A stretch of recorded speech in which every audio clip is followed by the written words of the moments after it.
안녕하십니까, 러너입니다.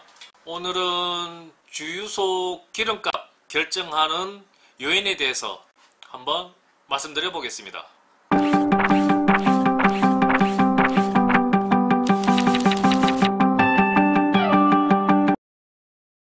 요즘에 기름값이 많이 폭등을 하고 있습니다.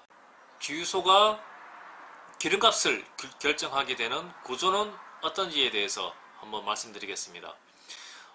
제가 대충 생각해 보니까 한 8가지 정도 되는데, 그 8가지 요인에 대해서 제가 말씀을 드리겠습니다.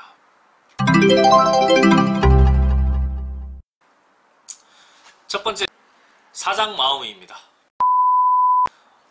제가 우스갯소리로 말씀드린 것 같지만 맞습니다.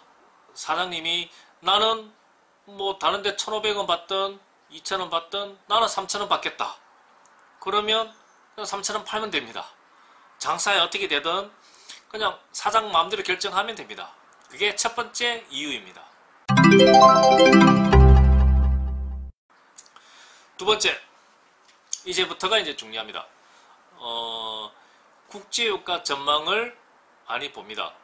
예를 들어서 오늘 국제유가가 좀 올랐다, 아니면 좀 내렸다. 그러면 통상적으로 한 2주 정도 있다가 반영이 되기 때문에 이제 주유소에서는 국제유가가 오르면 앞으로 좀 오르겠구나. 그러면 서서히 재고를 조금 채워가야 되기 때문에 이제 기름값을 조금 올리거나, 아니면 반대로 국제유가가 내리기 시작한다. 그러면 재고를 빨리 소진을 해야 되겠다. 그래서 기름값을 조금씩 낮추는 그런 이제 결정을 하게 되는 거죠. 세 번째, 정유사 기름 공급가를 제일 중요하게 참고를 합니다.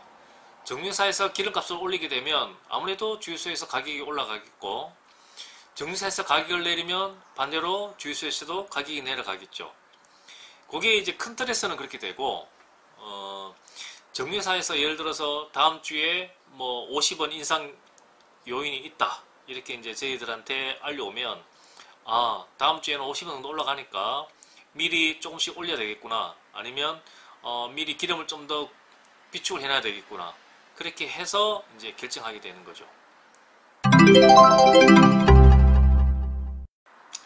네 번째, 또 중요한 요소 중에 하나가 다른 주유소 기름값도 참고를 합니다. 예를 들어서 나는 휘발유를 2,000원에 팔고 싶은데 주변에서는 1,900원에 팔고 있다. 그러면 저만 2,000원에 팔 수는 없는 거죠. 왜냐하면 경쟁이 안 되니까. 그럴 때는 이제 주변의 이제 시세를 잘 파악을 해서 최대한 이제 제가 손해가 가지 않는 선에서 가격을 이제 비슷하게 맞춥니다. 조정을 하는 거죠. 그렇게 해서 결정을 합니다. 다섯 번째, 소유 주유소의 기름 재고 변동에 대해서도 기름 가격에 영향을 미칩니다. 예를 들어서 기름값이 올라가고 있는 추세다. 그런데 제가 가지고 있는 기름 재고가 얼마 안 된다. 그랬을 때는 이 재고를 최대한 좀 끌고 가야 됩니다. 그럴 때는 미리 가격을 좀 선반영을 하는 거죠.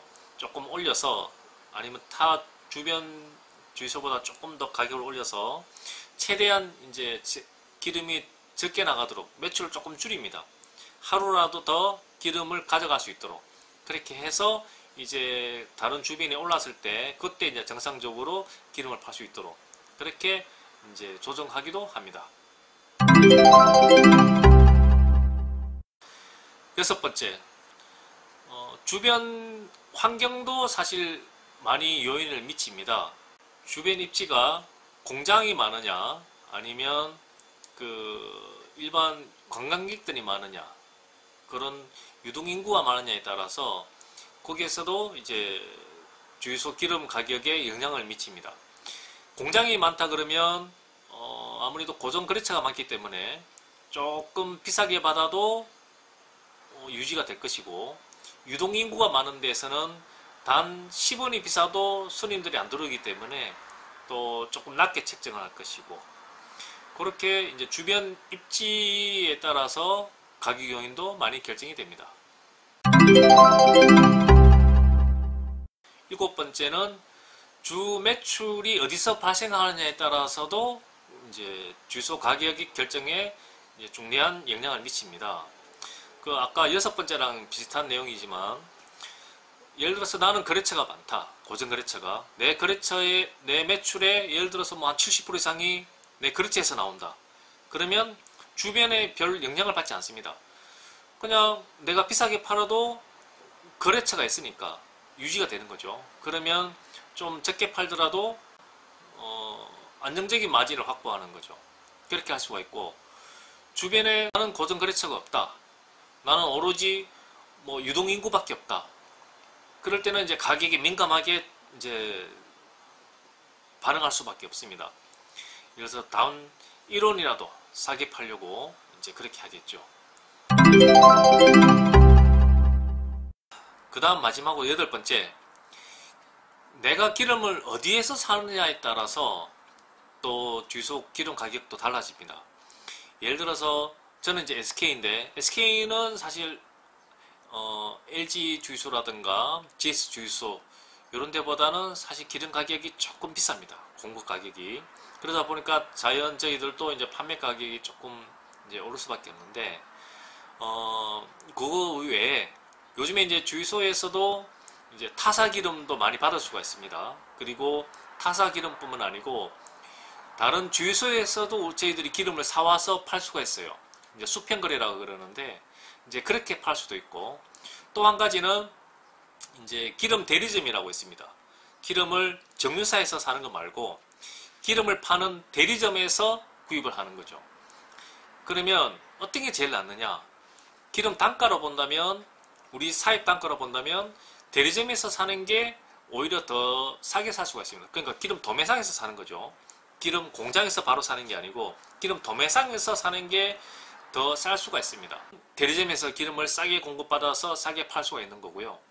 나는 오로지 고객들에게 좋은 기름, 좋은 품질의 기름을 팔고 싶다.